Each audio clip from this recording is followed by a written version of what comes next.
저도 너무 동의해요. 어렸을 때부터 형성된 애착관계가 잘 안 바뀐다는 거. 근데 한편으로는 좀 마음이 아팠어요. 사실 모든 가족 관계들이 다 그렇게 화목하거나 건강하지 않을 수 있잖아요. 근데 지금의 어떤 나의 환경을 가지고 내가 사랑하는 남자친구가 나를 평가를 한다라고 하면 그거 너무 슬플 것 같아요. 근데 이게 평가 당해야만 한다, 평가 당할 거리다, 이게 말하고자 하는 바가 절대 아니라 이런 것이 있다라는 걸 알면 우린 다르게 할 수 있거든요. 연애에 부모와의 관계가 어떻게 영향을 미칠까를 보는 눈이 있으면 우린 인간이기 때문에 변화하거든요. 그러면 내가 다르게 할 수 있어요.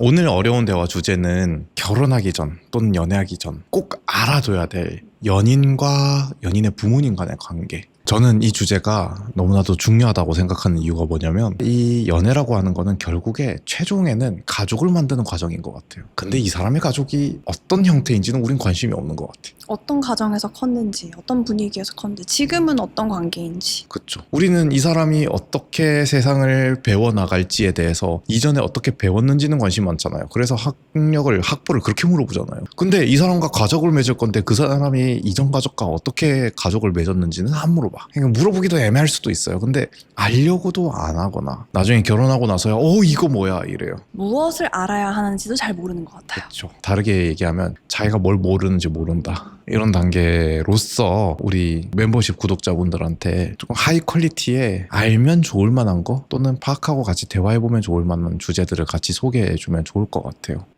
좋아요. 희진님은 어떻게 생각하세요? 이 연인과 연인의 부모님과의 관계, 이거에 대해서 파악한다고 하는 거. 사실은 그 연인 스스로도 잘 모르고 있을 수 있어요. 물어본다고 대답이 명확하게 나오는 것도 아니에요. 자기도 몰라요. 자기가 부모님이랑 어떤 관계를 맺고 있고 어떤 방식으로 소통하고 있는지 잘 몰라요. 그래서 두 번에 나눠서 이거를 파악을 해야 되더라고요. 처음에는 애인한테 물어봐야 되고 두 번째는 실제로 한번 봐야죠. 그 두 개를 이제 조합해서 제가 어떤 걸 얻어야 되는 건데 그렇잖아요. 우리가 어렸을 때 소통이라는 거는 가정 내에서 처음 배우잖아요. 어떻게 소통하고 내가 생각하는 바를 전달하고 갈등이 생기면 어떻게 해결하고 이런 것들을 다 가정 내에서 배우는데 그 가정이 그래서 꼭 좋은 모습이냐 아니냐 이걸 보라는 게 아니라 그 가정 속에서 이 사람이 어떠한 방식을 가지고 있는지 그런 것들이 나와의 관계에 어느 정도로 영향을 미치고 있는지 이런 것들을 봐야 된다고 생각해요. 말씀 좋은 것 같아요. 인간은 학교에서 교과서로 배우는 거는 다시 교육하면 돼요. 근데 가족으로부터 어렸을 때부터 맺은 이 애착관계에 대해서 사랑하는 사람들과 어떻게 소통하고 어떻게 거리를 유지하고 뭐 이런 것들은 안 바뀌어요 잘.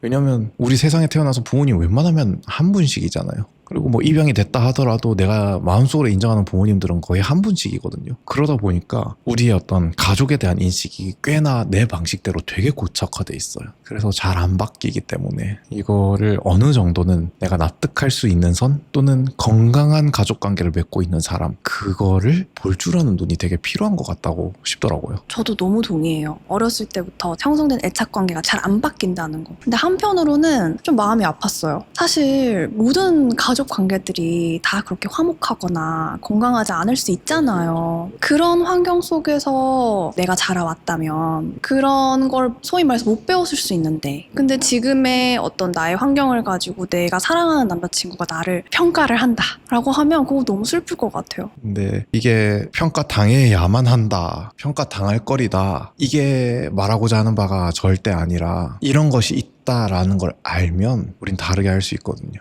오늘 주제가 그거잖아요. 미리 알면 좋을 만한 연인과 연인 부모님 간의 관계잖아요. 연애에 부모와의 관계가 어떻게 영향을 미칠까를 보는 눈이 있으면 우리는 인간이기 때문에 변화하거든요. 그러면 내가 다르게 할 수 있어요. 희진님은 그러면 연인과 부모님의 관계 또는 나와 부모님의 관계가 연애에 어떤 영향을 미칠지 무엇을 들여다봐야 된다고 생각하세요? 첫 번째로 가족 내에서 소통이 어떻게 이루어지는지 소통 방식, 소통 방식이라 하면 뭘 보는 거예요? 정보량도 보고요. 정보량 어떻게 봐요? 예를 들면 이렇게 볼 수 있죠. 남자친구의 삶에서 일어나는 다양한 사건들 그런 것들을 부모님과 얼마나 공유하는지 공유하는 정도구나. 혹은 부모님의 삶에 대해서 남자친구는 얼마나 알고 있는지 오, 그것도 참신하다. 부모님들의 과거에 대해서 물어보면 모른다거나 맞아. 그렇게 몰라 다들. 모르더라고요. 그래서 그러면은 파악할 수 있죠. 이 집안은 소통량이 그렇게 많지는 않구나. 그러면 또 궁금해지는 게 소통을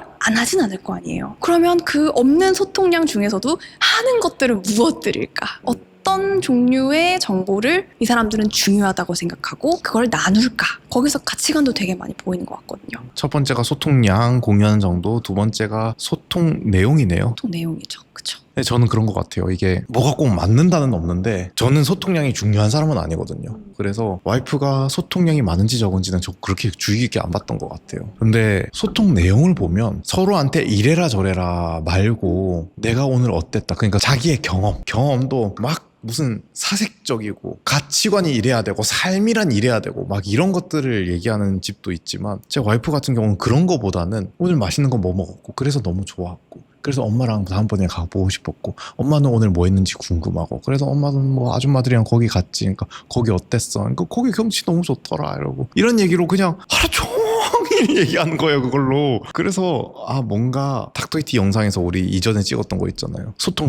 소통감이 유지되고 있는 것 같이 보이는 거예요. 서로가 뭘 경험했고 서로가 어떤 정서를 느끼고 그 정서를 표현하는 방식이라던가 이런 것들을 보니까 야, 이 가족 너무 귀엽다 이런 거를 좀 알아채고 차용해 와서 저도 부모님한테 하고 싶었던 것들이 생기더라고요. 그러니까 여기가 이제 아까 말씀드렸던 포인트거든요. 그러니까 나는 못했어. 그러면 어때? 지금이라도 하면 되지. 신기하게 하잖아요. 부모님들이 처음엔 진짜 어색해 하지만 조금만 하면은 되게 좋아해요. 그럼요. 소통 말씀하셨으니까 그것도 보면 좋을 것 같아요. 갈등을 대처하는 방법. 그 소통도 평상시엔 소통 잘 되는데 갈등만 벌어지면 개판이 되는 뭐 그런 것도 있잖아요. 너무 감정적이진 않는지, 가족들이 서로에 대해서 어떻게 표현하는지, 그리고 그때 이 사람이 어느 정도의 정서적 강도를 느끼는가, 그 사람의 정서의 종류와 강도. 그러니까 엄마랑 싸웠는데 너무 분노를 심하게 느껴. 화날 수는 있지. 근데 분노 되게 심해. 또는 강도는 강렬하지 않아도 정서의 종류가 엄마 너무 불쌍해 이래. 또는 엄마 아빠는 되게 힘들어하는데 얘는 막 꼬시다고 그래. 정서의 종류가 뭔가 상황에 뭔가 적절치 않다. 이런 것들도 우리는 들여다볼 수 있는 것 같아요. 그래서 저는 이거를 좀 알아보기 쉬운 게 갈등들. 사실 본인과 부모님 사이의 갈등일 수도 있고 형제와 부모님 사이의 갈등일 수도 있고 뭐든 간에 뭔가 불화가 있어. 거기에 얼마나 본인의 정서가 영향을 받는지,